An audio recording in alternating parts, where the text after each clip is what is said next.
All right, Dirty Bird Nation. Thanks for watching Sports Talk Extra.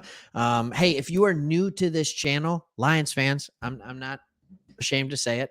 We've played both these teams that are in this matchup, so I have a good idea of what to look at for both of them. But here's what I will say: we are a channel with Sports Talk Extra. We have another one, Sports Talk Detroit, already that loves teams that the national media seems to overlook. And so we've been doing videos on the Falcons and many other teams. So if you want more Falcons content, please like, please subscribe.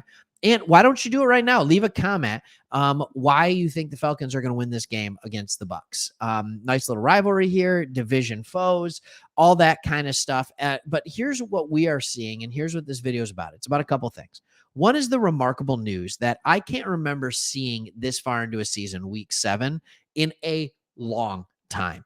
And it's remarkable news for the Atlanta Falcons, and also why I think there is a good shot for the Falcons to beat the Bucs in this game. I really, really do, even though you are heading to Tampa. All right. And I'm going to explain to you why I still think that this is favored for you guys to win. So first, let's start with the remarkable news, and here it is. The Buccaneers injury report versus the Falcons has no injury designations for Atlanta. So if you would like to see who is a full participant, limited participant, did not practice, it's all not available. There are 53 men on an NFL roster. And of those 53 men, while playing the most violent sport we have ever seen, none of them are injured after 7 weeks of playing. Now, that doesn't mean you haven't had any injuries. It just means you don't have any injuries right now. You have a fully healthy team. And I know what you might be thinking, like, well, good, we need to have a fully healthy team because, the team hasn't been playing that good. And I get that. And I can get the frustration that you have with the coaching and stuff like that. But you have managed to put out a 3-3 record. You've managed to put out a 3-3 record with wins against the Panthers, who you should have beaten, against the Packers, who at the time were playing well, and against the Texans, who are a good team. Your losses are to the Lions, a good team, who also just beat down the Bucs, the Jags, who are a good team, and the Commanders, who are a good team depending on the weekend. So you are still in the hunt. And this game is even more important because the winner of this game takes over sole possession of first place in the very winnable NFC South. The Panthers are a dumpster fire right now. They are just not a team that is able to compete. They're switching their offensive coordinator. They're not it. Okay. They're a year or two away. All right. The Saints, who's their quarterback going to be? Is it Derek Carr?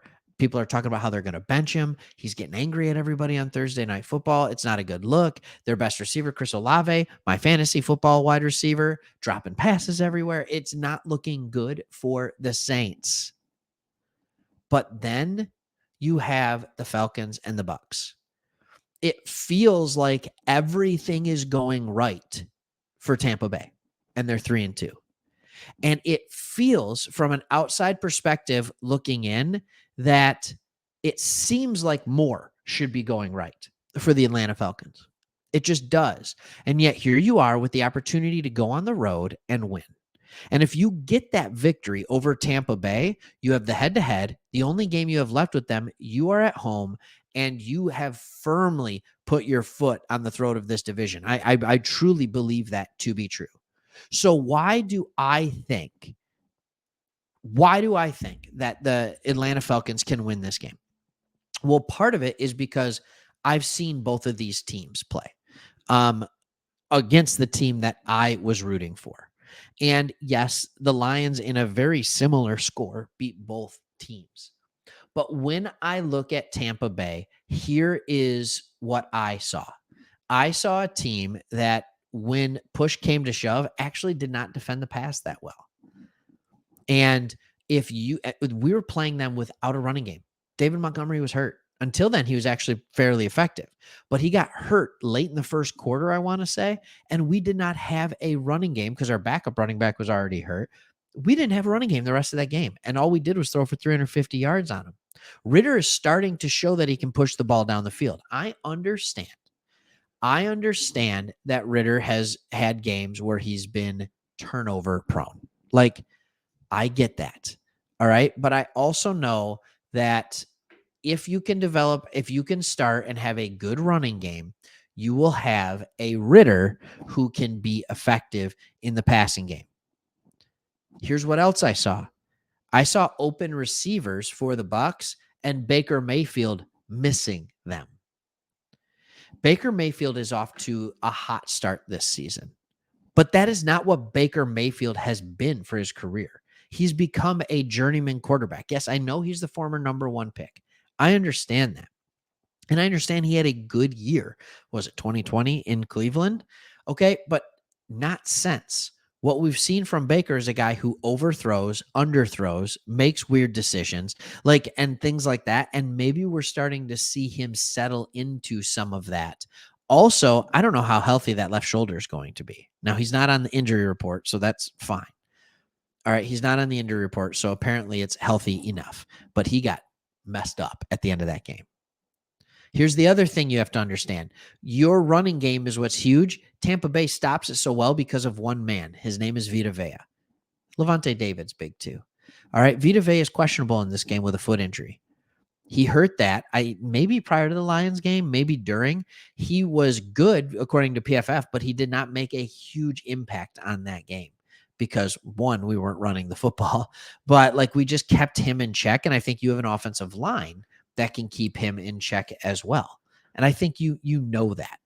All right. You know that, especially if he's lined up by Dahlman and Lindstrom, who are both rated 4th at their position in PFF.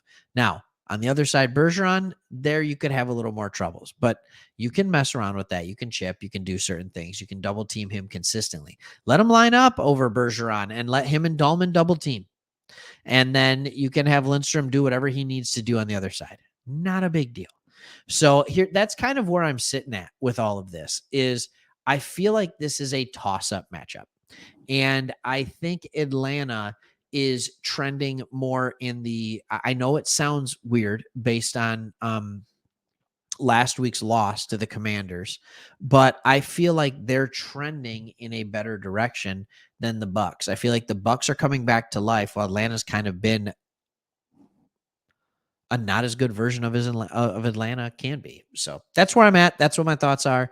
Hope you enjoyed the video, and hey, subscribe for more Falcons content, and comment, like the video if you liked it, and we'll see you on the next one. Thanks so much for watching.